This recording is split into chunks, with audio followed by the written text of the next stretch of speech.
श्रीगुरुभ्यो नमः हरिः ओम् योऽन्तः प्रविश्य मम वाचमिमां प्रसक्तां सञ्जीवयत्य किल शक्तिधरस्वधाम्ना न्यांश्च हस्तचरणश्रवणत्वगादीन् प्राणान् नमो भगवते पुरुषाय तुभ्यं भवतीदनुभावादीडमो कोऽपि वाग्मी जडमतिरपजन्तुर्जायते प्राज्ञमूलिः सकलवचनचेतो देवता भारती सा मम वचसे धत्तां सन्निधिं मानसे च तपो विद्याविरक्त्यादिसद्गुणोर्घाकरानहं वादिराजगुरून् वन्दे हयग्रीवपदाश्रयान् पूज्याय राघवेन्द्राय सत्यधर्मरताय च भजतां कल्पवृक्षाय नमतां कामधेनवे ब्रह्मचर्य हरिप्रीतिसविद्यावादशालिनः इष्टदान् कष्टहर्तॄन्नः विद्यामान्यान् मुनीन् नमः श्रीगुरुभ्यो नमः हरिः ओम् एनं छन्दांसि पापात् कर्मणः यस्यां कस्याचित् दिशि कामयते एमेतत् छन्दसां छन्दस्त्वं ವೇದ ಅಂತ ಹೇಳಿಕೊಂಡು ಛಂದಸ್ಸಿಗೆ ಅಭಿಮಾನಿಯಾಗಿರತಕ್ಕಂಥವರು ಆ ವೇದಾಭಿಮಾನಿ ದೇವತೆಗಳು. ಅವರು ಏನು ಮಾಡ್ತಾರೆ ಅಂತ ಕೇಳಿದರೆ ಎಲ್ಲ ಬಗೆಯ ಪಾಪಗಳನ್ನು ಅದೇ ರೀತಿಯಾಗಿ ಪಾಪಜನ್ಯವಾಗಿರತಕ್ಕಂತಹ ಕರ್ಮವನ್ನು ನಾಶ ಮಾಡುತ್ತಾರೆ ಅಂತ ಹೇಳುತ್ತಾರೆ. ಅದೇ ರೀತಿಯಾಗಿ ಆ ಪಾಪದ ಸ್ಪರ್ಶವಾಗದೆ ಅವನಿಗೆ ಸಕಲ ವಿಧವಾಗಿರತಕ್ಕಂತಹ ಸಂಪತ್ತು, ಐಹಿಕವಾಗಿರತಕ್ಕಂತಹ ಸಂಪತ್ತು ಕೂಡ ಸಿಗ್ತದೆ. ಅದೇ ರೀತಿಯಾಗಿ ಮುಖ್ಯವಾಗಿ ಸಂಪತ್ತು ಅಂತ ಕರೆದದ್ದು ಅದು ಜ್ಞಾನ. ಯಾಕೆ ಅಂತಂದರೆ ಜ್ಞಾನದ ಸಂಪತ್ತನ್ನು ವಾಸ್ತವಿಕವಾಗಿ ಸಂಪತ್ತು ಶಬ್ದದಿಂದಾಗಿ ಕರೆಯುವಂತಹದ್ದು. ಹಾಗೆ ಜ್ಞಾನ ಸಂಪತ್ತು ಕೂಡ ಅವನಿಗೆ ಲಭಿಸ್ತದೆ ಅಂತ ಹೇಳಿಕೊಂಡು ಉಪನಿಷತ್ತು ಹೇಳುತ್ತಾರೆ. ಇನ್ನು ಅದಕ್ಕೆ ಬೇಕಾಗಿರತಕ್ಕಂತಹ ಪ್ರಮಾಣವನ್ನು ಕೂಡ ಆಚಾರ್ಯರು ತಮ್ಮ ಮಾತಿನಲ್ಲಿ ಹೇಳುತ್ತಾರೆ.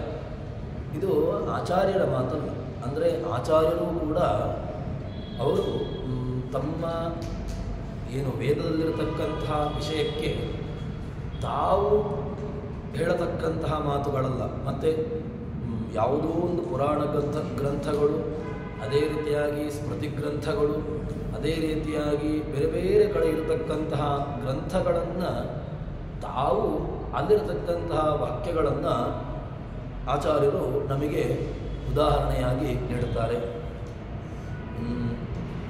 ವಿಷ್ಣೋರ್ವಾಯೋಶ್ಚ ಲೋಮಾನು ಛಂದಾಂಸಿ ವಾಶ್ರಿತಾನಿ ಚ ವಿಷ್ಣೋರ್ವಿಮುಕ್ತವಾಯೋಶ್ಚ ಲೋಮಾದ್ಯಂ ಚ ಚಿದಾತ್ಮಕಂ ಅಂತ ಹೇಳಿಕೊಂಡು ಭಗವಂತನ ಅದೇ ರೀತಿಯಾಗಿ ವಾಯುವಿನ ರೋಮ ಮೊದಲಾದವುಗಳಲ್ಲಿ ಸಕಲ ವಿಧವಾಗಿರತಕ್ಕಂತಹ ವೇದಗಳಿದೆ. ಅದರಲ್ಲಿ ವಿಷ್ಣುವಿನ ಮತ್ತು ಮುಕ್ತವಾಯುವಿನ ಮುಕ್ತಾವಸ್ಥೆಯಲ್ಲಿರತಕ್ಕಂತಹ ವಾಯುದೇವರು ಪ್ರಕೃತ ಈ ವಾಯುದೇವರು ಅಲ್ಲ, ಅಂದರೆ ಅವರಿನ್ನೂ ಕೂಡ ಮುಕ್ತಿಯವಸ್ಥೆಯನ್ನು ಹೊಂದಿಲ್ಲ. ಅವರಿಗೆ ಮುಕ್ತಿ ಆಗಬೇಕು ಅಂತಾದರೆ ಬ್ರಹ್ಮದೇವರ ಕಲ್ಪ ಅದು ಮುಗಿಬೇಕು. ಹೀಗೆ ಆ ಮುಕ್ತರಾಗಿರತಕ್ಕಂತಹ ವಾಯುದೇವರು ಅವರು ಆ ರೋಮ ಮೊದಲಾದವುಗಳೆಲ್ಲವೂ ಕೂಡ ಚಿನ್ಮಯವಾಗಿರತಕ್ಕಂತಹದ್ದು. ಅದು ಯಾವುದೂ ಕೂಡ ಈ ಪ್ರಾಕೃತಿಕವಾಗಿರತಕ್ಕಂತಹದ್ದಲ್ಲ. ಇನ್ನು ಆ ಚಿನ್ಮಯವಾಗಿರತಕ್ಕಂತಹ ಆತ್ಮ, ಅದೇ ರೀತಿಯಾಗಿ ಅವರಲ್ಲಿರತಕ್ಕಂತಹ ಆ ಲೋಮಾದಿಗಳು, ಅದೇ ರೀತಿಯಾಗಿ ಪ್ರಾಣ ಇತ್ಯಾದಿಗಳು ಯಾವುದರಲ್ಲಿಯೂ ಕೂಡ ಅದರಲ್ಲಿ ಭೇದ ಇಲ್ಲವೇ ಇಲ್ಲ. ಹೀಗೆ ಸಕಲ ವಿಧವಾಗಿ ಛಂದಾಂಸೀತವ ಛನ್ನಶ್ಚಂದೋಭಿರೇವಂ ಎಲ್ಲವೂ ಕೂಡ ಆ ಛಂದಸ್ಸಿನ ಮೂಲಕವಾಗಿ ಇದರ ಮೂಲಕವಾಗಿ ಎಲ್ಲರೂ ಕೂಡ ಮುಚ್ಚಿ ಹೋಗಿದ್ದಾರೆ ಎಂಬುದಾಗಿ ಹೇಳ್ತಾರೆ. ಆದ್ದರಿಂದಲೇ ವೇದಕ್ಕೆ ಛಂದಸ್ಸು ಅಂತ ಕರೆಯುವಂತಹದ್ದು ಸಾರ್ಥಕ ಅಂತ ಛಂದಸ್ಸು ಸಂಸ್ಥಿತೋ ವಿಷ್ಣು ಗೋಪಾಯತ್ಯೇವ ತದ್ವಿಧಂ.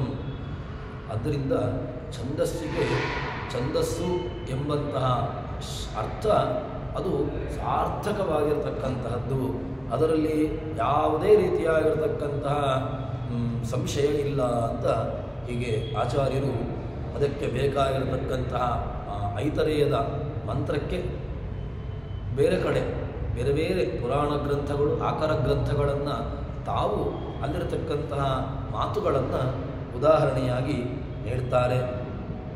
ಅದಾದ ಮೇಲೆ ಮುಂದೆ ಒಂದು ಋಷಿಯ ಅನುಭವವನ್ನು ನಮಗೆ ಐತರೇಯ ಉಪನಿಷತ್ತು ಹೇಳ್ತದೆ. ತದುಕ್ತಂ ಋಷಿಣ ಅಪಶ್ಯಂ ಗೋಪಾ ಇತ್ಯೇಷ ವೈ ಗೋಪಾ ಏಷ ಹೀದಂ ಸರ್ವಂ ಗೋಪಾಯತಿ ಅನಿಬದ್ಯಮಾನಂ ಇತಿ ನಹ್ಯೇಷ ಕದಾಚನ ಸಂವಿಶತಿ ಅಂತ ಹೇಳಿಕೊಂಡು ಆ ಮಂತ್ರ ಹೊರಡುತ್ತದೆ. ಏನು ಹೇಳುವಂತಹದ್ದು ಅಂತ ಕೇಳಿದರೆ, ಇದರಲ್ಲಿ ಆ ವೇದಾಭಿಮಾನಿಯಾಗಿರ್ತಕ್ಕಂಥವರು, ಆ ವೇದದ ಅಭಿಮಾನಿಯಾಗಿರ್ತಕ್ಕಂಥವರು ಮುಖ್ಯ. ವೇದದ ದೇವತೆಗಳು ಮುಖ್ಯವಾಗಿ ಈಗ ವಾಯುದೇವರು, ಅದೇ ರೀತಿಯಾಗಿ ಭಗವಂತ, ಇವರಿಬ್ಬರೂ ಕೂಡ ಈ ವಿಷ್ಣು ಮತ್ತು ವಾಯು ಮುಖ್ಯವಾಗಿ ಭಗವಂತ, ಅದರ ನಂತರ ವಾಯುದೇವರು. ಇವರಿಬ್ಬರೂ ಕೂಡ ಏನು ಮಾಡ್ತಾರೆ ಅಂತ ಕೇಳಿದ್ರೆ, ಆ ವೇದದಲ್ಲಿರತಕ್ಕಂತಹ ಏನು ಉಪಾಸನೆಯನ್ನು ಹೇಳಿದ್ದಾರೆ, ಆ ಉಪಾಸನೆಯನ್ನು ಯಾರು ಮಾಡ್ತಾನೆ ಅಂತಹ ಉಪಾಸನೆಯನ್ನು ಮಾಡತಕ್ಕಂತಹ ಉಪಾಸಕನನ್ನು ಅಪಶ್ಯಂ ಗೋಪಾ ಏಷ ಹೀದಂ ಸರ್ವಂ ಗೋಪಾಯತಿ, ಅವರನ್ನು ಉಪಾಸಕ ಯಾರು ಆ ವೇದದಲ್ಲಿರತಕ್ಕಂತಹ ಉಪಾಸನೆಯನ್ನು ಅಲ್ಲಿರತಕ್ಕಂತಹ ಉಪಾಸನೆಯನ್ನು ತಿಳಿದು ಅದನ್ನು ಉಪಾಸನೆಯನ್ನು ಮಾಡ್ತಾನೆ ಅಂಥವರಿಗೆ ಭಗವಂತ, ಅದೇ ರೀತಿಯಾಗಿ ವಾಯುದೇವರು ಇಬ್ಬರೂ ಕೂಡ ರಕ್ಷಕರಾಗಿರ್ತಾರೆ. ಭಗವಂತನೂ ರಕ್ಷಣೆ ಮಾಡ್ತಾನೆ, ಅದೇ ರೀತಿಯಾಗಿ ವಾಯುದೇವರು ಕೂಡ ಅಂಥವರನ್ನು ರಕ್ಷಕರಾಗಿರ್ತಾರೆ ಅಂತ ಹೇಳ್ತಾರೆ. ಹೀಗೆ ಇದು ಎಲ್ಲಿತ್ತು ಅಂತ ಕೇಳಿದರೆ, ಇದನ್ನು ಒಬ್ಬ ಋಷಿ ತಾನು ತನ್ನ ಅನುಭವವನ್ನು ಹೇಳ್ತಾರೆ. ಏನು, ನಾನು ಆ ರಕ್ಷಕನನ್ನು ಕಂಡಿದ್ದೇನೆ ಅಂತ.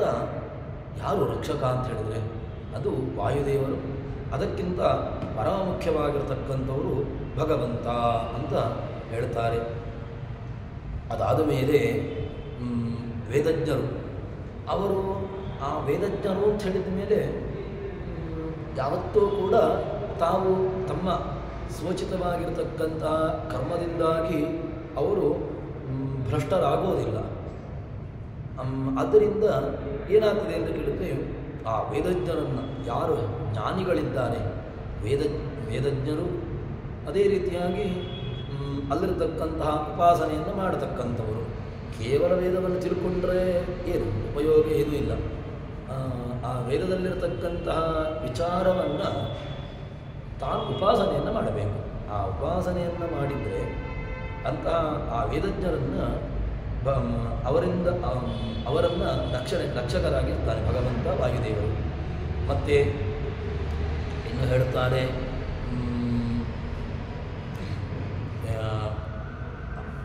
ಇತಿ ನಹ್ಯೇಷ ಕದಾಚನ ಸಂವಿಶತಿ ಆಚಪರ ಪತಿಭಿಶ್ಚರಂತಂ ಇತ್ಯಾಚ ಹ್ಯೇಷ ಪರಾಚ ಪತಿಭಿಶ್ಚರತಿ. ಒಂದೆಡೆ ಸ್ಥಿರವಾಗಿ ನಿಲ್ಲದೇ ಇರತಕ್ಕಂಥವನ್ನು, ಅಂದರೆ ಅವನು ಯಾವತ್ತೂ ಕೂಡ ಜ್ಞಾನಿಯಾದವನು ತಾನು ಯಾವತ್ತೂ ಕೂಡ ತಾನು ಒಂದು ಕಡೆ ನಿಲ್ಲೋದಿಲ್ಲ, ಸದಾ ಕಾಲದಲ್ಲೂ ಕೂಡ ಸಂಚಾರಶೀಲನಾಗಿರ್ತಾನೆ. ಆ ಸಂಚಾರಶೀಲನಾಗಿ ಏನು ಮಾಡ್ತಾನೆ ಅಂತ ಕೇಳಿದರೆ, ಎಲ್ಲ ಕಡೆ ಸಂಚರಿಸ್ತಾ ಪ್ರವೃತ್ತಿಯನ್ನು ಮಾಡ್ತಾನೇ ಇರ್ತಾನೆ. ಏನು ಸಂಚಾರವನ್ನು ಮಾಡ್ತಾ ಇರತಕ್ಕಂತಹ ಪ್ರವೃತ್ತಿಯನ್ನು ಮಾಡ್ತಾ ಇರತಕ್ಕಂತಹ, ಅದೇ ರೀತಿಯಾಗಿ ಹೊರಗೆ ಒಳಗೆ ಎಲ್ಲ ಕಡೆಗಳಲ್ಲೂ ಕೂಡ ಸಂಚಾರವನ್ನು ಮಾಡತಕ್ಕಂಥವನು. ಅಂದರೆ ಪಂಚಭೂತಗಳ ಹೊರಗೆ ಪಂಚಭೂತಗಳ ಹೊರಗೆ ಎಲ್ಲ ಕಡೆಗಳಲ್ಲೂ ಕೂಡ ಆ ಸಂಚಾರವನ್ನು ಮಾಡತಕ್ಕಂಥವನು. ಅಷ್ಟು ಮಾತ್ರವಲ್ಲದೆ ದಿಕ್ಕು ಹೇಷ ವಿಶೂಚಿಶ್ಚ ವಸ್ತೆ ಇಮಾ ಏವ ದಿಶಃ ದಿಕ್ಕು ವಿದಿಕ್ಕುಗಳಲ್ಲಿ ಎಲ್ಲ ಕಡೆಗಳಲ್ಲೂ ಕೂಡ ವಾಸ ಮಾಡುವವನು, ಅವನ ಜೊತೆಗೆ ಇರತಕ್ಕಂಥವನು. ಆ ಜ್ಞಾನಿಯ ವ್ಯವಸ್ಥೆಯನ್ನು ಗೊತ್ತಾಗೋದಿಲ್ಲ. ಅದಕ್ಕೋಸ್ಕರವಾಗಿ ಅವನು ಎಲ್ಲ ಲೋಕದಲ್ಲೂ ಕೂಡ ಇರ್ತಾನೆ. ಅಂದರೆ ಲೋಕದ ಒಳಗೆ ಅವರು ಅಂತಸ್ಸಾಕ್ಷಿಗಳಾಗಿ ಅವರು ಇರ್ತಾರೆ ಎಂಬಂತಹ ವಿಚಾರವನ್ನು ಹೇಳ್ತಾರೆ. ಈ ಉಪನಿಷತ್ತಿಗೆ ಬೇಕಾಗಿರತಕ್ಕಂತಹ ಒಂದು ಪ್ರಮಾಣವನ್ನು ಹೇಳ್ತಾರೆ. ಏನು ಅಂತ ಕೇಳಿದರೆ ಅದು ಮಂತ್ರದ ಒಂದು ಭಾಗವನ್ನು ಕೂಡ ಉದಾಹರಣೆಯಾಗಿ ಹೇಳ್ತಾರೆ. ಅಪಶ್ಯಂ ಗೋಪಾಂ ಅನಿಬದ್ಯಮಾನ ಮಾಚಪರ ಪದಿಭಿಶ್ಚರಂತಂ ಸಸದ್ರೈಚಿ ಸದವಿಶೋಚಿರ್ವಸಾನ ಆವರೀವರ್ತಿ ಭುವನೇಶ್ವಂತಹ. ಹೀಗೆ ಆ ಸಂವಾದಿಯಾಗಿರತಕ್ಕಂತಹ ಮಂತ್ರವನ್ನು ಕೂಡ ಏನು ಈ ಹಿಂದೆ ಹೇಳಿರತಕ್ಕಂತಹ ಐತರೇಯದ ಮಂತ್ರಕ್ಕೆ ಸಮಾನವಾಗಿರತಕ್ಕಂತಹ ಅರ್ಥವನ್ನು ಕೊಡತಕ್ಕಂತಹ ಇನ್ನೊಂದು ಮಂತ್ರದ ಪಾಠವನ್ನು ಇಲ್ಲಿ ತೋರಿಸಿಕೊಡ್ತಾರೆ. ಇಲ್ಲಿ ಮಂತ್ರ ಇದಕ್ಕಿನ್ನು ಆಚಾರ್ಯರು ಈ ವೇದಕ್ಕೆ ಉಪನಿಷತ್ತಿಗೆ ಏನು ಅರ್ಥವನ್ನು ಹೇಳಿದೆಯೋ ಆ ಉಪನಿಷತ್ತಿಗೆ ಕೊಡತಕ್ಕಂತಹ ಉಪನಿಷತ್ತಿಗೆ ಹೇಳತಕ್ಕಂತಹ ಅರ್ಥ, ಅದಕ್ಕೆ ಸರಿಯಾಗಿರತಕ್ಕಂತಹ ಪ್ರಮಾಣವನ್ನು ಕೂಡ ಇಲ್ಲಿ ಹೇಳ್ತಾರೆ. ಮಂತ್ರೋ ವ್ಯರ್ಥಮಿಮಂ ಪ್ರಾಹ ಅವಶ್ಯಂ ಗೋಪಾಂ ಇತಿ ಸ್ಮಃ ಅಂತ ಹೇಳಿಕೊಂಡು ಈ ಅಪಶ್ಯಂ ಗೋಪಾಂ ಎಂಬಂತಹ ಮಂತ್ರ ಏನು ಹೇಳಿತು ಅದು ಅದಕ್ಕೆ ಸಂವಾದಿಯಾಗಿರತಕ್ಕಂತಹ ಒಂದು ಅರ್ಥವನ್ನೇ ತಿಳಿಸ್ತಾ ಉಂಟು ಅಂತ ಹೇಳ್ತಾರೆ. ಏನು ಅಂತ ಕೇಳಿದರೆ ಏಷ ಗೋಪ್ತ ಸರ್ವಸ್ಯ ವಾಯುಸ್ಥ ಪುರುಷೋತ್ತಮಃ. ಏನು ಇಮಾ ಅಪಶ್ಯಂ ಗೋಪಾ ಇತ್ಯೇಷ ವೈ ಗೋಪಾ ಏಷ ಹೀದಂ ಸರ್ವಂ ಗೋಪಾಯತಿ ಅಂತ ಈ ವೇದದ ಮೂಲ ಪಾಠ, ಈ ಐತರೇಯದ ಮೂಲ ಪಾಠ. ಈ ಐತರೇಯದ ಮೂಲ ಪಾಠಕ್ಕೆ ಸರಿಯಾಗಿರತಕ್ಕಂತಹ ಅರ್ಥವನ್ನೇ ಆಚಾರ್ಯರು ಕೂಡ ತಮ್ಮ ಮಾತಿನ ಮೂಲಕವಾಗಿ ತೋರಿಸಿಕೊಡ್ತಾರೆ. ಏಷಗೋಪ್ತ ಸರ್ವಸ್ಯ ವಾಯುಸ್ಥಃ ಅಂತ ಹೇಳಿಕೊಂಡು ಎಲ್ಲಿದ್ದಾನೆ? ಸರ್ವಸ್ಯ ಗೋಪ್ತ ವಾಯುಸ್ಥಃ, ವಾಯುವಿನಲ್ಲಿ ಇದ್ದುಕೊಂಡು ವಾಯುಸ್ಥಿತ್ವ ಅಂತ ಉತ್ತರವನ್ನು ಹೇಳ್ತಾರೆ. ವಾಯುಸ್ಥಃ ಅಂತ ಹೇಳ್ತಾರೆ. ಪುರುಷೋತ್ತಮ, ಅವನು ಸಾಮಾನ್ಯನವನಲ್ಲ. ಯಾಕೆ? ಪುರುಷೋತ್ತಮ, ಯಾರೆಲ್ಲ ಇದ್ದಾರೆ ಅವರಿಗೆಲ್ಲರಿಗಿಂತಲೂ ಕೂಡ ಇವನು ಅತ್ಯಧಿಕವಾಗಿ ಮಿಗಿಲಾಗಿರತಕ್ಕಂಥವನು ಅಂತ ಉತ್ತರವನ್ನು ಹೇಳ್ತಾರೆ. ಇನ್ನು ವಾಯುಶ್ಚ ವಾಯು ಸಂಸ್ಥಶ್ಚ ಕದಾಚಿನ್ ನಹಿತಿಷ್ಠತಃ ಅಂತ ಮುಂದೆ ಆಚಾರ್ಯರು ಅದಕ್ಕೆ ಭಾಷ್ಯವನ್ನು ಹೇಳ್ತಾರೆ. ಏನು ಅಂತ ಕೇಳಿದ್ರೆ ವೇದಗಳು ವಾಯುವಿನಲ್ಲಿ ಇರ್ತದೆ ಅಂತಾಯಿತು, ಮತ್ತು ಅವನಲ್ಲಿ ವಾಯುವಿನಲ್ಲಿ ಭಗವಂತನಿದ್ದಾನೆ ಅಂತಾಯಿತು. ಇನ್ನು ಈ ವಾಯು ಭಗವಂತ ಪರಸ್ಪರ ಜೊತೆಗಿರತಕ್ಕಂಥವರು ಅಂತಾಯಿತು. ಅದಾದ ಮೇಲೆ ಅವರು ಯಾವತ್ತೂ ಕೂಡ ಒಂದೇ ಕಡೆ ಇರುವಂಥವರಲ್ಲ. ಮತ್ತು ಆ ವಾಯು ಅವನೊಳಗಿರತಕ್ಕಂತಹ ಅಮಿತ ಶಕ್ತಿಶಾಲಿಯಾಗಿರ್ತಕ್ಕಂತಹ ಅವನು ಏನು ಮಾಡ್ತಾನೆ ಅಂತ ಕೇಳಿದರೆ ಭಗವಂತನಿಂದಾಗಿ ಪ್ರೇರಿತನಾಗಿ ಸದಾ ಕಾಲದಲ್ಲೂ ಕೂಡ ಎಲ್ಲ ಕಡೆಗಳಲ್ಲೂ ಕೂಡ ತಾನು ಸಂಚಾರವನ್ನು ಮಾಡ್ತಾ ಇರತಕ್ಕಂಥವನು. ಅದಾದ ಮೇಲೆ ಮುಂದೆ ಹೇಳ್ತಾರೆ, ಎಲ್ಲ ಕಡೆಗಳಲ್ಲಿ ತಾನಿದ್ದುಕೊಂಡು ಪ್ರವೃತ್ತಿಯನ್ನು ಮಾಡತಕ್ಕಂಥವನು. ಎಲ್ಲ ಯಾರಲ್ಲಿ ಇದ್ದುಕೊಂಡು ಪ್ರವೃತ್ತಿಗೆ ಮುಖ್ಯ ಸ್ರೋತಸ್ಸು ಭಗವಂತ ವಾಯುದೇವರು. ಒಂದು ವೇಳೆ ವಾಯು ಅದೇ ರೀತಿಯಾಗಿ ಭಗವಂತ ತನ್ನ ಕೆಲಸವನ್ನು ನಿಲ್ಲಿಸಿದ್ರು ಅಂತ ಆದರೆ ಯಾವ ರೀತಿಯಾಗಿರತಕ್ಕಂತಹ ಒಂದು ಕೆಲಸಗಳು ಪ್ರವೃತ್ತಿಗಳು ಆಗಲಿಕ್ಕೆ ಸಾಧ್ಯ ಇಲ್ಲ. ಪ್ರವೃತ್ತಿ ಆಗಬೇಕು ಅಂತಾದರೆ ಪ್ರವೃತ್ತಿಗೆ ಕಾರಣ ಭಗವಂತ, ಅದೇ ರೀತಿಯಾಗಿ ವಾಯು. ಅದಕ್ಕೋಸ್ಕರವಾಗಿ ಇವರಿಬ್ಬರೂ ಕೂಡ ಅತಿ ಅವಶ್ಯಕ ಅಂತ ಹೇಳ್ತಾನೆ. ಇನ್ನು ಇದು ಪ್ರಸಿದ್ಧ ವಾಯುದೇವರು ತಾವು ಸಂಚಾರವನ್ನು ಮಾಡಿಕೊಂಡು ನಮಗೆ ಪ್ರವೃತ್ತಿಯನ್ನು ಕೊಡತಕ್ಕಂಥವರು ಅಂತ ಪ್ರಸಿದ್ಧ. ಇದನ್ನು ಐತರೇಯ ನಮಗೆ ಚೆನ್ನಾಗಿ ತಿಳಿಸಿಕೊಡ್ತದೆ. ಇದಾದ ಮೇಲೆ ಸರ್ವಶಕ್ತನಾಗಿರತಕ್ಕಂತಹ ವಾಯು ಕೂಡ ಅವನೊಳಗಿರತಕ್ಕಂತಹ ಭಗವಂತ ಇನ್ನೆಷ್ಟು ಅವನು ಅಪರಿಮಿತವಾಗಿರತಕ್ಕಂತಹ ಶಕ್ತಿಶಾಲಿ. ವಾಯುದೇವರಿಗೇ ಅಷ್ಟೊಂದು ಅಮಿತವಾಗಿರತಕ್ಕಂತಹ ಶಕ್ತಿಯನ್ನು, ಯಾಕೆಂದರೆ ರಾಮಾವತಾರ ಕಾಲದಲ್ಲಿ ವಾಯುದೇವರು ತಾವು ಲಂಕೆಗೆ ಹೋಗಬೇಕು ಅಂತ ಅನಿಸಿಕೊಂಡಾಗ ತಾವು ಸ್ಮರಣೆ ಮಾಡಿದ್ದು ಯಾರನ್ನ ಅಂತ ಕೇಳಿದ್ರೆ ಮುಖ್ಯವಾಗಿ ತಾವು ಸ್ಮರಣೆ ಮಾಡಿದ್ದು ರಾಮನನ್ನು. ಅದೇ ರೀತಿಯಾಗಿ ನಾನು ಅಲ್ಲಿ ಲಂಕೆಗೆ ಹಾರಿದ ಮೇಲೆ 100 ಯೋಜನ ಶತಯೋಜನ ವಿಸ್ತೀರ್ಣವಾಗಿರತಕ್ಕಂತಹ ಆ ಅಗ್ನಿಯನ್ನು ತಾವು ದಾಟಿ ಇಲ್ಲಿಗೆ ಲಂಕೆಗೆ ಹೋಗಿ ಆ ಲಂಕೆಯಲ್ಲಿ ರಾವಣ ಕೇಳಿದಾಗ ಏನು ಉತ್ತರ ಕೊಟ್ಟದ್ದು ಅಂತ ಕೇಳಿದ್ರೆ ಅವೈಹಿ ದೂತವಾಗತಂ ದುರಂತ ವಿಕ್ರಮಸ್ಯ ಮಾಂ ಅಂತ ಹೇಳಿಕೊಂಡು ರಘುತ್ತಮಸ್ಯ ಮಾರುತಿಂ ಕುಲಕ್ಷಯೇ ತವೇಶ್ವರಂ ಅಂತ ಹೇಳಿಕೊಂಡು ಉತ್ತರವನ್ನು ಕೊಡ್ತಾರೆ. ವಾಯುದೇವರು ಕೊಟ್ಟಿರತಕ್ಕಂತಹ ಉತ್ತರ ಏನು ಅಂತ ಕೇಳಿದ್ರೆ ಅವೈಹಿ ದೂತಮಾಗತಂ ದುರಂತ ವಿಕ್ರಮಸ್ಯ ಮಾಂ, ನಾನು ನಿನ್ನ ದುರಂತವಾಗಿರ್ತಕ್ಕಂತಹದ್ದನ್ನು ಮಾಡಲಿಕ್ಕೆ ಬಂದಿರತಕ್ಕಂಥದ್ದು. ಮತ್ತು ನಾನು ಯಾರು ಅಂತ ಕೇಳಿದ್ರೆ ರಾಮದೂತ, ರಾಮನನ್ನು ಅನುಸರಿಸಿಕೊಂಡು ನಾನು ಬಂದಿರತಕ್ಕಂಥವನು. ಅವೈಹಿ ದೂತಮಾಗತಂ, ಮತ್ತು ನಾನು ಸಾಮಾನ್ಯದವನಲ್ಲ, ನಾನು ರಾಮನ ಸೇವಕನಾಗಿ ಬಂದಿರತಕ್ಕಂಥವನು. ಇಲ್ಲದಿದ್ದರೆ ಹನುಮಂತ ಹೇಳ್ಬೋದಿತ್ತು, ನಾನು ಅಂಜನೀಯ ಮಗ, ನಾನು ಬಂದಿರತಕ್ಕಂತಹದ್ದು ಅಂತ ಹೇಳಿಕೊಂಡು ತನ್ನ ಪರಿಚಯವನ್ನು ಹೇಳ್ಬೋದಿತ್ತು. ಆದರೆ ಹೇಳಿದ್ದು ಏನು ಅಂತ ಕೇಳಿದ್ರೆ ಅವೈ ದೂತಮಾಗತಂ ಅಂತ. ಅದೇ ರೀತಿಯಾಗಿ ಇಲ್ಲಿ ಏನು ಹೇಳ್ತಾರೆ ಅಂತ ಕೇಳಿದರೆ ಸರ್ವಶಕ್ತನಾಗಿರತಕ್ಕಂತಹ ವಾಯುವಿಗೂ ಕೂಡ ಶಕ್ತಿಯನ್ನು ಕೊಟ್ಟು ಅವರಲ್ಲಿ ಕ್ರಿಯೆಯನ್ನು ಮಾಡತಕ್ಕಂಥವರು ಅದು ಭಗವಂತ. ಹೀಗೆ ಎಲ್ಲ ಕಡೆಗಳಲ್ಲೂ ಕೂಡ ಪಂಚಭೂತಗಳಲ್ಲಿ ಒಳಗೆ ಹೊರಗೆ ಎಲ್ಲ ಕಡೆಗಳಲ್ಲೂ ಕೂಡ ಸಂಚಾರವನ್ನು ಮಾಡತಕ್ಕಂಥವರು. ಮತ್ತು ಸದ್ರೀಚಿ ಎಲ್ಲಿಗೆ ಎಲ್ಲ ದಿಕ್ಕುಗಳಲ್ಲಿಯೂ ಕೂಡ ಪೂರ್ವಾದಿ ದಿಕ್ಕುಗಳು, ಅದೇ ರೀತಿಯಾಗಿ ಅಷ್ಟ ದಿಕ್ಕು ವಿದಿಕ್ಕು ಎಲ್ಲ ದಿಕ್ಕುಗಳಲ್ಲೂ, ಅದೇ ರೀತಿಯಾಗಿ ಊರ್ಧ್ವ ಅದ ಎಲ್ಲ ದಿಕ್ಕುಗಳಲ್ಲೂ ಕೂಡ ತಾನು ವಾಸ ಮಾಡತಕ್ಕಂಥವನು. ಹೀಗೆ ಲೋಕ ಸಾಕ್ಷಿಗಳಾಗಿ ಅವರು ಸಂಚಾರವನ್ನು ಮಾಡುತ್ತಾರೆ ಅಂತ ನಮಗೆ ಉತ್ತರವನ್ನು ಇಲ್ಲಿ ಉಪನಿಷತ್ತು, ಅದೇ ರೀತಿಯಾಗಿ ಆ ಉಪನಿಷತ್ತಿಗೆ ಆಚಾರ್ಯರ ಭಾಷ್ಯವನ್ನು ಕೂಡ ಇಲ್ಲಿ ಉದಾಹರಿಸ್ತಾರೆ. ಇನ್ನು ಜೀವನು ಪರಮಾತ್ಮನಿಗೆ ಏನು, ಅವನಿಗೂ ಜೀವನಿಗೂ ಪರಮಾತ್ಮನಿಗೂ ಇರತಕ್ಕಂತಹ ಸಂಬಂಧ ಏನು, ಜೀವನಿಗೆ ಪರಮಾತ್ಮನಲ್ಲಿರತಕ್ಕಂತಹ ಬಾಂಧವ್ಯ ಇದು ಯಾವ ರೀತಿಯಾಗಿರ್ತಕ್ಕಂತಹದ್ದು ಅಂತ ಕೇಳಿದರೆ ಅಥ ಆವೃತಾ ಸಹ ಅವತಾ ಸಹ ನ ಕರ್ತೃಭಿಃ ಇತಿ ಸರ್ವಂ ಹೀದಂ ಪ್ರಾಣೇನಾವೃತಂ ಸೋಯಮಾಕಾಶಃ ಪ್ರಾಣೇನ ಬೃಹತ್ಯ ವಿಷ್ಟಬ್ಧಃ. ಹೀಗೆ ಆ ಉಪನಿಷತ್ತು ಮುಂದುವರಿತದೆ.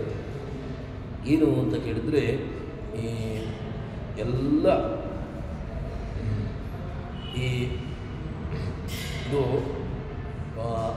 ಆ ಉಪನಿಷತ್ತಿನಲ್ಲಿರತಕ್ಕಂತಹ ಮುಂದಿನ ಭಾಗ ಏನಾಗಿದೆ ಅಂತ ಕೇಳಿದರೆ ಈ ದುಷ್ಟರಿಂದ ಆವೃತಾ ಸಹ ಅವತಾ ಸಹ ಕರ್ತೃಭಿಃ, ಈ ಭೂಮಿ ಅದು ಯಾರಿಂದಲೋ ಅದು ಒಂದು ರೀತಿಯಾಗಿರ್ತಕ್ಕಂತಹ ರಂಧ್ರಗಳು ಅದು ಧನಿಕರಿಂದ ಹೇಗೋ ಆ ರೀತಿಯಾಗಿ ಅದನ್ನು ಮುಚ್ಚಿಟ್ಟು ರಕ್ಷಿಸಲ್ಪಡುತ್ತಾರೆ ಅಂತ. ಅಂದರೆ ಈ ಭೂಮಿಯನ್ನು ಯಾರೆಲ್ಲ ರಕ್ಷಣೆ ಮಾಡತಕ್ಕಂತಹದ್ದು ಅಂತ ಕೇಳಿದರೆ ವಾಯು ಚಿತ್ರಕೃತಿಯಾಗಿರ್ತಕ್ಕಂತಹ ಲಕ್ಷ್ಮೀದೇವಿ, ಅಷ್ಟೇ ಅಲ್ಲದೆ ಭಗವಂತ, ಇವರಿಂದ ಇದು ರಕ್ಷಿಸಲ್ಪಟ್ಟಿರತಕ್ಕಂತಹದ್ದು.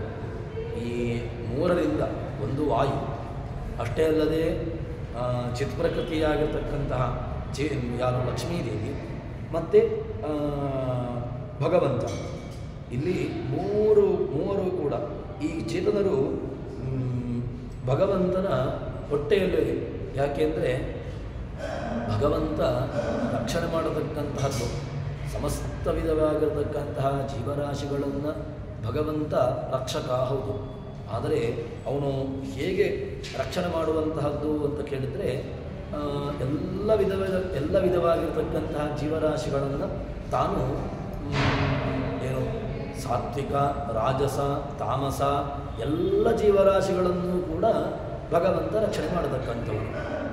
ಯಾರನ್ನೂ ಕೂಡ ತಾಮಸ ಜೀವರಾಶಿಗಳನ್ನು ಅವರ ಬಾಡಿಗೆ ಬಿಡ್ತಾನೆ ಅಥವಾ ಸಾತ್ವಿಕರನ್ನು ಮಾತ್ರ ಭಗವಂತ ರಕ್ಷಣೆ ಮಾಡತಕ್ಕಂತಹದ್ದು, ರಾಜಸರಿಗೆ ಈ ರೀತಿಯಾಗಿರತಕ್ಕಂತಹ ಯಾವ ರೀತಿಯಾಗಿರತಕ್ಕಂತಹ ಭೇದ ಭಾವ ವೈಷಮ್ಯ ನೈರ್ಗುಣ್ಯೇ ಸಾಪೇಕ್ಷತ್ವ ಅದು ಭಗವಂತನಿಗೆ ವೈಷಮ್ಯ ನೈರ್ಗಣ್ಯ ಇದು ಯಾವುದೂ ಇಲ್ಲವೇ ಇಲ್ಲ. ಯಾಕೆ ಅಂತಂದರೆ ಭಗವಂತ ಯಾರನ್ನೂ ಕೂಡ ಇವನು ನನ್ನವನಲ್ಲ ಅಂತಲೂ ಅವನು ಭಗವಂತ ನನ್ನವನಂತೂ ಸ್ವೀಕಾರ ಮಾಡ್ತಾನೆ. ಅದು ಯಾರನ್ನು ಅಂತ ಕೇಳಿದರೆ ಅವನನ್ನು ಸದಾ ಕಾಲದಲ್ಲೂ ಕೂಡ ನಂಬಿರತಕ್ಕಂಥವನು ಯಾರಿದ್ದಾನೆ, ಭಕ್ತ. ಸಚಮೇ ಭಕ್ತ, ಅವನಿಗೆ ಅತಿಯಾಗಿರ್ತಕ್ಕಂಥವನು ಕೇಳ ನಮೇ ಭಕ್ತ ಪ್ರಣಶ್ಯತೆ. ಯಾರು ಭಕ್ತನಿದ್ದಾನೆ ಅವನಿಗೆ ನಾಶವನ್ನು ಮಾಡಲಿಕ್ಕೆ, ಅವನ ನಾಶವನ್ನು ನಾನು ಆಗಿ ಬಿಡೋದಿಲ್ಲ ಅಂತ ಹೇಳಿಕೊಂಡು ಹೀಗೆ ಕೃಷ್ಣನ ಒಂದು ಧ್ಯೇಯ. ಅದೇ ರೀತಿಯಾಗಿ ಈ ಎಲ್ಲ ವಿಧವಾಗಿರತಕ್ಕಂತಹ ಜೀವರಾಶಿಗಳು, ಸಾತ್ವಿಕ ಜೀವರಾಶಿಗಳು, ರಾಜಸ ಜೀವರಾಶಿಗಳು, ತಾಮಸ ಜೀವರಾಶಿಗಳು ಎಲ್ಲರನ್ನೂ ಕೂಡ ಭಗವಂತ ಏನು ಮಾಡ್ತಾನೆ ಅಂತ ಕೇಳಿದರೆ ಯಾರನ್ನ ವಾಯು, ಚಿತ್ಪ್ರಕೃತಿ ಅದೇ ರೀತಿಯಾಗಿ ಭಗವಂತ ರಕ್ಷಣೆ ಮಾಡ್ತಾನೆ ಹೊಟ್ಟೆಯಲ್ಲಿ ಮುಖ್ಯವಾಗಿ. ಇನ್ನು ಆಕಾಶ, ವಾಯು, ಚಿತ್ಪ್ರಕೃತಿ ಈ ಪ್ರಾಣನಾಮಕನಾಗಿರ್ತಕ್ಕಂಥವರನ್ನು ರಕ್ಷಣೆ ಮಾಡತಕ್ಕಂಥವನು ಇವನೇ. ಪರಸ್ಪರ ಈ ಎಲ್ಲ ಜೀವರಾಶಿಗಳು ಒಬ್ಬೊಬ್ಬರಲ್ಲಿ ಆಶ್ರಿತವಾಗಿದೆ, ಅವರನ್ನು ರಕ್ಷಣೆ ಮಾಡತಕ್ಕಂಥವನು ಭಗವಂತ ಅಂತ ಅರ್ಥವನ್ನು ಹೇಳ್ತಾರೆ. ಈ ಪ್ರಾಣನಾಮಕನಾಗಿರ್ತಕ್ಕಂಥ ಸೋಯಮಾಕಾಶ ಪ್ರಾಣೇನ ಬೃಹತ್ಯಾವಿಷ್ಟಬ್ಧ ತದ್ಯತ ಅಯಮಾಕಾಶ ಪ್ರಾಣೇನ ಬೃಹತ್ಯಾವಿಷ್ಟಬ್ಧ ಏವಂ ಸರ್ವಾಣಿ ಭೂತಾನಿ ಆಪಿಪೀಲಿಕಾಭ್ಯ ಮುಂದೆ ಒಳ್ಳೆಯ ಅರ್ಥವನ್ನು ಹೇಳ್ತಾರೆ. ಏನು ಅಂತ ಕೇಳಿದರೆ ಚಿತ್ರಕೃತಿ ವಾಯುದೇವರು ಗುಣಪೂರ್ಣನಾಗಿರ್ತಕ್ಕಂತಹ ಪ್ರಾಣದಿಂದಾಗಿ ರಕ್ಷಿಸಲ್ಪಟ್ಟರು. ಅದಾದ ಮೇಲೆ ಎಲ್ಲರನ್ನೂ ಕೂಡ ಆಪಿಪೀಲಿಕಾಭ್ಯ ಭೂತಾನ್ಯ ಆಪಿಪೀಲಿಕಾಭ್ಯ ಎಲ್ಲ ವಿಧವಾಗಿರ್ತಕ್ಕಂತಹ ಭೂತಗಳನ್ನು, ಅದೇ ರೀತಿಯಾಗಿ ಸಕಲ ವಿಧವಾಗಿರ್ತಕ್ಕಂಥ ಜೀವರಾಶಿಗಳು ಆಪಿಪೀಲಿಕಾಭ್ಯ ಇರುವೆಗಳ ತನಕಿರತಕ್ಕಂತಹ ಜೀವರಾಶಿಗಳು, ಅಲ್ಲಿ ಅವರು ಇವರು ಅಂತಿಲ್ಲ, ಆ ವಿಪೀಲಿಕಾಭ್ಯ ಅಂತ ಹೇಳಿಕೊಂಡು ನಮಗೆ ಉಪನಿಷತ್ತು ರಕ್ಷಕನನ್ನ ಬಗ್ಗೆ ಹೇಳ್ತದೆ. ಏನು ಇರುವೆಗಳ ತನಕನೂ ಕೂಡ ಸಮಸ್ತ ಚೇತನ, ಇರುವೆಯಿಂದ ಹಿಡ್ಕೊಂಡು ಸಕಲ ವಿಧವಾಗಿರತಕ್ಕಂತಹ ಚೇತನ ಗುಣಪೂರ್ಣ ನಾಮಕನಾಗಿರ್ತಕ್ಕಂಥವನು ಕೂಡ ಪೂರ್ಣ ಪ್ರಾಣನಾಮಕ, ಅದೇ ರೀತಿಯಾಗಿ ನಾರಾಯಣ, ಅದೇ ರೀತಿಯಾಗಿ ಚಿತ್ರಕೃತಿ, ಅದೇ ರೀತಿಯಾಗಿ ವಾಯು. ಇವರಿಂದ ಇದು ಪರಸ್ಪರ ಒಬ್ಬೊಬ್ಬರು ಒಂದೊಂದರಲ್ಲಿ ಆಶ್ರಿತರಾಗಿರ್ತಕ್ಕಂಥವರು. ಜೀವರಾಶಿಗಳು ಅವರು ಉತ್ತಮೋತ್ತಮರಲ್ಲಿ ತಾವು ಆಶ್ರಿತರಾಗಿರ್ತಾರೆ. ಅದಾದ ಮೇಲೆ ಅವರಿಗಿಂತ ಉತ್ತಮರಲ್ಲಿ ಕೊನೆಗೆ ಎಲ್ಲರೂ ಕೂಡ ಹೋಗಿ ಸೇರುವಂತಹದ್ದು ಪ್ರಾಣದೇವರು ಲಕ್ಷ್ಮೀದೇವಿ. ಹೀಗೆ ಪರಸ್ಪರವಾಗಿ ತಮಗಿಂತ ಉತ್ತಮರಲ್ಲಿ ತಾವು ಹೋಗಿ ಲಯವನ್ನು ಹೊಂದಿ ಕೊನೆಗೆ ಆಶ್ರಯ ಯಾರು ಅಂತ ಕೇಳಿದ್ರೆ ಭಗವಂತ. ಹೀಗೆ ನಾರಾಯಣ, ಚಿತ್ಪ್ರಕೃತಿ, ವಾಯುವಿನಿಂದಾಗಿ ಅವರು ಧರಿಸಲ್ಪಟ್ಟಿದ್ದಾರೆ ಎಂಬುದಾಗಿ ನಾವು ತಿಳ್ಕೊಳ್ಳಬೇಕು. ಪ್ರಾಣೇನ ಬೃಹತ್ಯ ವಿಷ್ಟಬ್ಧ ಇತ್ಯೇವ ವಿದ್ಯಾತ್, ಈ ರೀತಿಯಾಗಿ ನಾವು ತಿಳ್ಕೊಳ್ಬೇಕು ಎಂಬುದಾಗಿ ಹೇಳ್ತಾರೆ. ಇದಕ್ಕೆ ಏನು ಬೇಕಾಗಿರ್ತಕ್ಕಂತಹ ಇನ್ನೊಂದು ಸಂವಾದಿಯಾಗಿರ್ತಕ್ಕಂತಹ ಮಂತ್ರದ ಪಾಠ ಈ ರೀತಿಯಾಗಿದೆ. ಅಪ್ರಕ್ಷಿತಂ ವಸುವಿವರ್ಷಿ ಹಸ್ತಯೋರಶಾಳಂ ಸಹಸ್ವಂತಿ ಶ್ರುತೋದಾಧೆ ಆವೃತಾಸೋವತಾಸೋರಕರ್ತವ್ಯಸ್ತನೋ ಶ್ರುತೆ ಕೃತವ ಇಂದ್ರಭೂರಯ. ಇದು ಇದಕ್ಕೆ ಈ ಹಿಂದಿನ ಐತರೇಯದ ಮಂತ್ರಕ್ಕೆ ಸಮಾನವಾಗಿರ್ತಕ್ಕಂಥ ಅದೇ ರೀತಿಯಾಗಿರ್ತಕ್ಕಂಥ ಅರ್ಥವನ್ನು ಕೊಡತಕ್ಕಂತಹ ಮಂತ್ರ. ಹೀಗೆ ವಿಷ್ಣು ಅದನ್ನು ಏನು ಹೇಳ್ತಾರೆ ಅಂತ ಕೇಳಿದ್ರೆ, ಅಪ್ರಕ್ಷಿತಂ ವಸುಬಿಭರ್ಷಿ ಹಸ್ತಯೋರಶಾಳಂ ಸಹಸ್ತನ್ವಿ ಶ್ರುತೋದಧೇ. ಏನು ವಿಷ್ಣು, ಅದೇ ರೀತಿಯಾಗಿ ವಾಯು ಏನು ಮಾಡ್ತಾ ಇದ್ದೀರಿ ನೀವು ಅಂತ ಕೇಳಿದರೆ, ಯಾವತ್ತೂ ಕೂಡ ಅಷಾಢಂ ಸಹಸ್ತನ್ಮೀ ಶ್ರುತೋದದೆ, ಯಾವತ್ತೂ ಕೂಡ ನಮಗೆ ನೀವು ಯಾವ ರೀತಿಯಾಗಿರತಕ್ಕಂತಹ ಒಂದು ಸಂಪತ್ತನ್ನು, ಅದು ಯಾವುದು ಧನ ಸಂಪತ್ತು, ಜ್ಞಾನ ಸಂಪತ್ತು, ಇದನ್ನು ನೀವು ಹೇಳಿಕೊಂಡಿದ್ದೀರಿ. ವಸು ಬಿಭರ್ಷಿ, ವಸು ಅಪ್ರಕ್ಷಿತಂ ವಸು ಬಿಭರ್ಷಿ. ವಸು ಅಂತ ಹೇಳಿದರೆ ವಸು ಶಬ್ದಕ್ಕೆ ಒಂದು ಸಂಪತ್ತು ಅಂತ ಅರ್ಥ ಇದೆ. ಸಂಪತ್ತು ಅಂತ ಹೇಳಿದ್ರೆ ಜ್ಞಾನ ಸಂಪತ್ತು, ಜ್ಞಾನ ಸಂಪತ್ತು, ಅದೇ ರೀತಿಯಾಗಿ ಮುಖ್ಯವಾಗಿ ಲೌಕಿಕ ಸಂಪತ್ತು, ಇದೆಲ್ಲವನ್ನು ಕೂಡ ನೀವು ಧಾರಣೆ ಮಾಡಿದ್ದೀವಿ. ಈ ಜ್ಞಾನ ಸಂಪತ್ತನ್ನು ಹಿಡ್ಕೊಂಡಿದ್ದೀಯಲ್ವ, ಇದನ್ನು ನೀನು ಯಾರು ಯಾವುದನ್ನು ಕೇಳ್ತಾರೆ, ಯಾರು ಯಾವುದನ್ನು ಕೇಳ್ತಾರೆ, ಯಾರು ಯಾವುದನ್ನು ಕೇಳ್ತಾರೆ ಅವರಿಗೆ ಅಂತಹದ್ದನ್ನು ಕೊಡ್ತೀವಿ ಅಂತ ಹೇಳ್ತೀವಿ. ನಮಗೆ ಭಗವಂತನನ್ನು ಉಪಾಸಕನೇ ಯಾರು ಅವನನ್ನು ಉಪಾಸನೆ ಮಾಡ್ತಾನೆ ಅಂಥವರು ಏನು ಮಾಡ್ತಾರೆ ಅಂತ ಕೇಳಿದರೆ, ಭಗವಂತನ ಬಳಿಗೆ ಹೋಗಿ ಕೇಳತಕ್ಕಂತಹದ್ದು ಕೂಡ ಅಂತಹದ್ದೇ. ಭಗವಂತನ ಬಳಿಗೆ ಹೋಗಿ ಕೇಳುವಾಗ ಸಂಪತ್ತು, ಅದೇ ರೀತಿಯಾಗಿ ವಸು ಬಿಭರ್ಷಿ ಹಸ್ತಯೋ ರಸಾಳ್ಳಂ ಸಹಸ್ತನ್ವಿ ಶ್ರುತೋದಧೆ. ನೀನು ಉಪಾಸಕನಿಗೆ ಇವುಗಳನ್ನೆಲ್ಲವನ್ನು ಕೊಡ್ತಿ, ಕೊಟ್ಟು ರಕ್ಷಿಸ್ತಿ. ಈ ನಿನ್ನಿಂದಾಗಿ ಆವೃತಾಸೋ ಅವೃತಾಸ ಅವತಾಸ ನ ಕರ್ತೃಭಿ, ಇದನ್ನು ಯಾರೂ ಕೂಡ ಅಪಹರಣ ಮಾಡಲಿಕ್ಕಾಗೋದೇ ಇಲ್ಲ. ಯಾರೂ ಕೂಡ ಇಂತಹದ್ದನ್ನು ಭಗವಂತನಿಂದಾಗಿ ಒಂದು ಸಂಪತ್ತನ್ನು, ಲೌಕಿಕ ಸಂಪತ್ತು ಏನು ಧನಕನಕಾದಿಗಳನ್ನು ಕೂಡ ಏನು ಅವನಿಂದ ಅಪಹಾರ ಮಾಡಲಿಕ್ಕಾಗುವುದಿಲ್ಲ. ಅಷ್ಟೇ ಅಲ್ಲದೆ ಭಗವಂತನಿಂದಾಗಿ ಯಾವತ್ತೂ ಕೂಡ ಜ್ಞಾನ ಸಂಪತ್ತು ಭಗವಂತನಲ್ಲಿ ಬೇಡಬೇಕು, ಬೇಡಿಕೊಂಡು ಆವಾಗ ಅದರಿಂದಾಗಿ ನಮಗೆ ಸಂಪತ್ತು ಇತ್ಯಾದಿಗಳು ದೊರಕುವಂತಹದ್ದು. ಹೀಗೆ ಮತ್ತೊಂದು ಸ್ತನೋಷತೆ ಕೃತವ ಇಂದ್ರಭೂರಯ, ಯಾರಿಗೂ ಸೋಲದಂತಹ ಶಕ್ತಿ ನಿನ್ನಲ್ಲಿ, ಏನು ಅಪರಿಮಿತವಾಗಿರತಕ್ಕಂತಹ ಶಕ್ತಿ ಇದೆ, ಅಪರಿಮಿತವಾಗಿರತಕ್ಕಂತಹ ನಿನ್ನಲ್ಲಿ ಶಕ್ತಿಯಾದಿಗಳು ಇದೆ.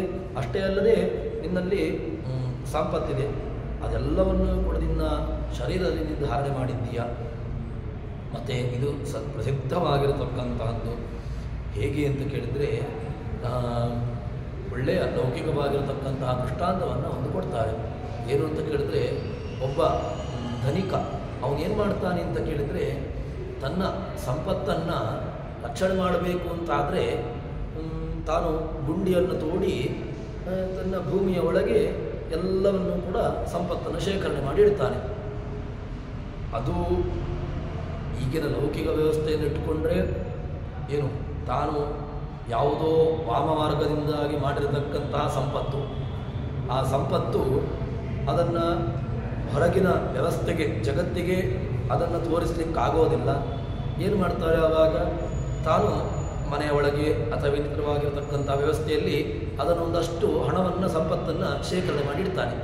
ಆ ಶೇಖರಣೆ ಮಾಡಿರ್ತಕ್ಕಂಥ ಸಂಪತ್ತು ಏನಾಯಿತು ಅಂತ ಕೇಳಿದರೆ, ಅದು ಯಾರದ್ದೋ ಒಂದು ಪಾಲಾಗಿ ಅವನಿಗೆ ಅದನ್ನು ದಾನಂ ಭೋಗೋ ನಾಶಸ್ತಿತ್ವ ಗತಯೋ ಭವಂತಿ ವಿತ್ತಸ್ಯ, ದಾನ ಭೋಗ ನಾಶ, ಈ ಮೂರು ವ್ಯವಸ್ಥೆ. ತಾನೂ ತಿನ್ನಲಿಕ್ಕಿಲ್ಲ, ಇನ್ನೊಬ್ಬನಿಗೂ ಕೊಡಲಿಕ್ಕಿಲ್ಲ, ಇನ್ನು ಅದನ್ನು ತಾನಾದರೂ ತಿನ್ನಬೇಕು. ಹೀಗೆ ಏನಾದರೂ ಉಂಟು ಅಂತಾದರೆ ಆವಾಗ ಏನು ಇಲ್ಲ ಅಂತಾದರೆ ನಾಶ, ಕೊನೆಗೆ ಯಾರದ್ದೋ ಪಾಲಾಗಿ ಆ ಸಂಪತ್ತು ಹೋಗಿರುತ್ತದೆ. ಹೀಗೆ ಆ ಧನಕನಕಾದಿಗಳನ್ನು, ಆ ಸಂಪತ್ತು ಉಳ್ಳವರು ಧನಿಕರು ಏನು ಮಾಡ್ತಾರೆ ಅಂತ ಕೇಳಿದರೆ, ಅವರು ಸಂಪತ್ತನ್ನು ಭೂಮಿಯ ಒಳಗಡೆಗೆ ತಾವು ಅದನ್ನು ಶೇಖರಣೆ ಮಾಡಿಡ್ತಾರೆ. ಆ ಶೇಖರಣೆ ಮಾಡಿರ್ತಕ್ಕಂಥವರು ಏನಾಯಿತು, ನೀನು ಏನು ಮಾಡ್ತಾ ಇದ್ದೀಯಾ ಅಂತ ಕೇಳಿದರೆ, ಸಕಲ ವಿಧವಾಗಿರತಕ್ಕಂತಹ ಜೀವರಾಶಿಗಳನ್ನು ನೀನು ನಿನ್ನ ಹೊಟ್ಟೆಯಲ್ಲಿ ಆವೃತಾಸ ಅವತಾಸ ನ ಕರ್ತವ್ಯೇ ಸ್ತನೋಷತೆ ಕೃತವ ಇಂದ್ರಭೂರಯ, ನೀನು ಎಲ್ಲರನ್ನೂ ಕೂಡ ಸಕಲ ವಿಧವಾಗಿರತಕ್ಕಂತಹ ಜೀವರಾಶಿಗಳನ್ನು ನಿನ್ನ ಹೊಟ್ಟೆಯಲ್ಲಿ ಇಟ್ಟುಕೊಂಡು ಅವರನ್ನು ರಕ್ಷಣೆ ಮಾಡ್ತಾ ಇದ್ದಿ. ಅಷ್ಟು ಮಾತ್ರವಲ್ಲದೆ ಅವರನ್ನು ಕಾಪಾಡ್ತಾ ಇದ್ದೀನಿ ಅಂತ ಹೇಳಿಕೊಂಡು ಅದಕ್ಕೆ ಸಮಾಧಿಯಾಗಿರತಕ್ಕಂತಹ ಮಾತನ್ನು ನಮಗೆ ಉಪನಿಷತ್ತು ಕೊಡ್ತದೆ. ಅದಾದ ಮೇಲೆ ಈ ಹಿಂದಿನ ಏನು ಇದೇ ಅರ್ಥವನ್ನು ಕೊಡತಕ್ಕಂತಹ ಆ ಭಾಷ್ಯವನ್ನು ಕೂಡ ಇಲ್ಲಿ ಹೇಳ್ತಾರೆ. ಹಸ್ತಯೋರೇತಯೋರೇವ ನಿತ್ಯಾಕ್ಷೀಣಂ ವಸುಸ್ಥಿತಂ ಅಂತ ಹೇಳಿಕೊಂಡು ತದ್ವ್ಯಸಹ್ಯಂ ಬಲಂ ವಾಯುರನಂತಂ ಕಿಮುದದ್ಧರೆ ಅಂತ ಹೇಳಿಕೊಂಡು ಹೇಳ್ತಾರೆ. ಏನು ಅಸಹ್ಯಂ ಬಲಂ ವಾಯೋ ಅನಂತಂ ಬಲಂ ವ್ಯಸಹ್ಯಂ, ಆ ವಾಯುವಿನಲ್ಲಿರತಕ್ಕಂತಹ ಬಲವನ್ನೇ ನಾವು ತಡ್ಕೊಳ್ಳಿಕ್ಕಾಗೋದಿಲ್ಲ. ಇನ್ನು ವಾಯು ಅನಂತಂ ಕಿಮು, ಅನಂತ ಗುಣ ಪರಿಪೂರ್ಣನಾಗಿರತಕ್ಕಂತಹ ಅನಂತ ಶಕ್ತಿಯುಳ್ಳಂಥವನು ಅವನ ಶಕ್ತಿಯನ್ನು ಏನು ತಾನೇ ಹೇಳುವಂತಹದ್ದು ಅಂತ ಹೇಳ್ತಾರೆ. ಯಾರನ್ನೂ ಕೂಡ ಅಸಹ್ಯ, ಯಾರಾದರೂ ಕೂಡ ಅದನ್ನು ಸಹಿಸಲಿಕ್ಕೆ ಆಗ್ತದ ಅಂತ ಕೇಳಿದರೆ ಯಾರಿಂದಲೂ ಕೂಡ ಸಹಿಸಲಿಕ್ಕೆ ಆಗದೇ ಇರತಕ್ಕಂತಹ ಒಂದು ಸಂಪತ್ತುಳ್ಳವನು ಅಂತ ಹೇಳ್ತಾರೆ. ವಾಯೋರಾಧಾರಭೂತಸ್ಯ ತಾಭ್ಯಾಮಿ ಕೃತನಾಮಕಾಹ, ಈ ವಾಯುವಿಗೂ ಆಧಾರಭೂತನಾಗಿರತಕ್ಕಂಥವನು. ಇನ್ನು ಜ್ಞಾನ ಕ್ರಿಯಾಶಕ್ತಿಗಳು, ಇದು ಭಗವಂತನಿಗೆ ಇರತಕ್ಕಂತಹದ್ದು. ಜ್ಞಾನ, ಶಕ್ತಿ, ಕ್ರಿಯೆ, ಇದು ಮೂರೂ ಕೂಡ ಭಗವಂತನದ್ದೇ.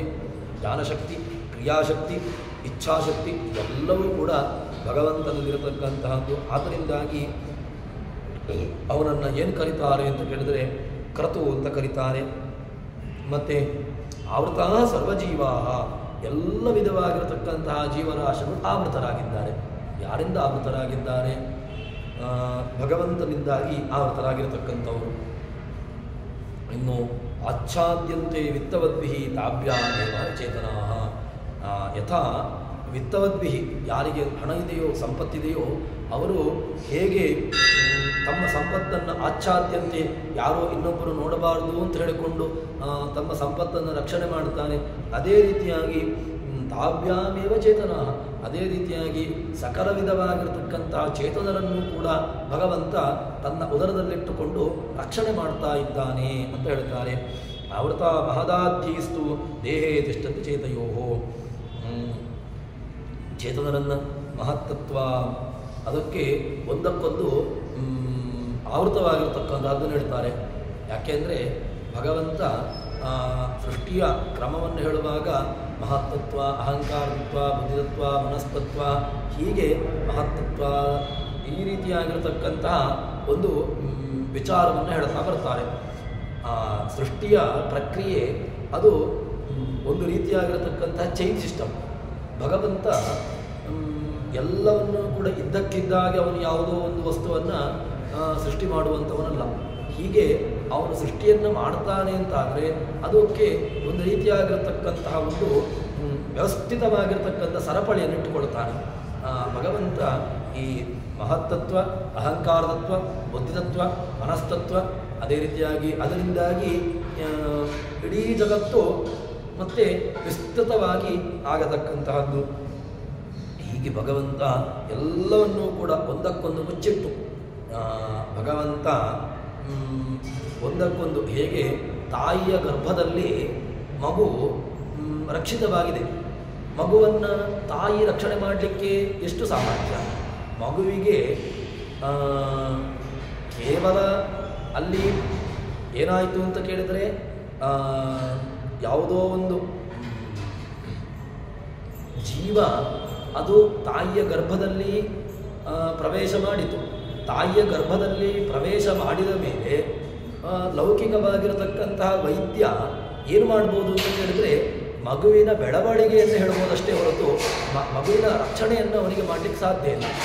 ಅದರಿಂದಾಗಿ ಮುಖ್ಯವಾಗಿ ಮಗುವಿನ ರಕ್ಷಣೆಯನ್ನು ಆ ಒಳಗಿರತಕ್ಕಂತಹ ಗರ್ಭದಲ್ಲಿರತಕ್ಕಂತಹ ಗರ್ಭಚೀಲ ಅಂತ ಹೇಳ್ತೇವೆ.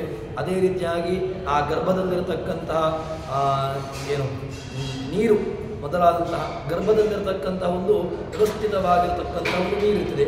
ಆ ನೀರು ಅದು ಏನು ಅಲ್ಲಿ ನೀರಿದೆ, ಆ ನೀರು ಯಾಕಿದೆ ಅಂತ ಕೇಳಿದರೆ ಅದು ಮಗುವಿಗೆ ಮಗುವಿನ ಬೆಳವಣಿಗೆಗೆ, ಮಗುವಿನ ಜನನಕ್ಕೆ ಅದು ಪೂರಕ.